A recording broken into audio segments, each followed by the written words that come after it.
দেখতে খুব সুন্দর, তাই না? আমার থেকে বেশি সুন্দর। তোমাকে কে বললো যে তুমি সুন্দর? কেউ না, তোদেরকে একসাথে কিন্তু খুব ভালো লাগে। চল আয় ঝালমুড়ি খাই। আমাদের তোমার সাথে বসে ঝালমুড়ি খাওয়ার সময় হবে না।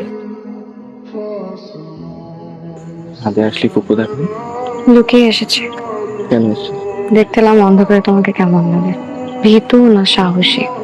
তুমি কিছু বুঝো না, না বর্ষা না শরৎ। কালা তোমার জন্য মেয়ে দেখছে, বিয়ে দিয়ে দিবে। কখন? কার সাথে? বর্ষার সাথে। আমি কোনোদিন ওভাবে ভাবি নাই। বিশ্বাস না হলে খালাকে জিজ্ঞেস করো। কি সুন্দর লাগছে, মনে হচ্ছে এর থেকে ভদ্র ছেলে পৃথিবীতে আর একটাও নাই। আছে আরেকজন, আর মান। তো কেন আসছো বলো তো? তোদেরকে না দেখলে আজকে আমার ভাত খাওয়াই হতো না। তুই কি চাস আমি দুপুরে না খেয়ে থাকি? হ্যাঁ চাই, আর এটাও চাই যে তুমি রাতেও না খেয়ে থাকো। তারপর তো ভাতের প্লেট নিয়ে ঠিকই দুয়ারে দাঁড়াবি, তারপর সে গাইবে, দাঁড়ালে দুয়ারে মোর কে তুমি ভিখারিনী।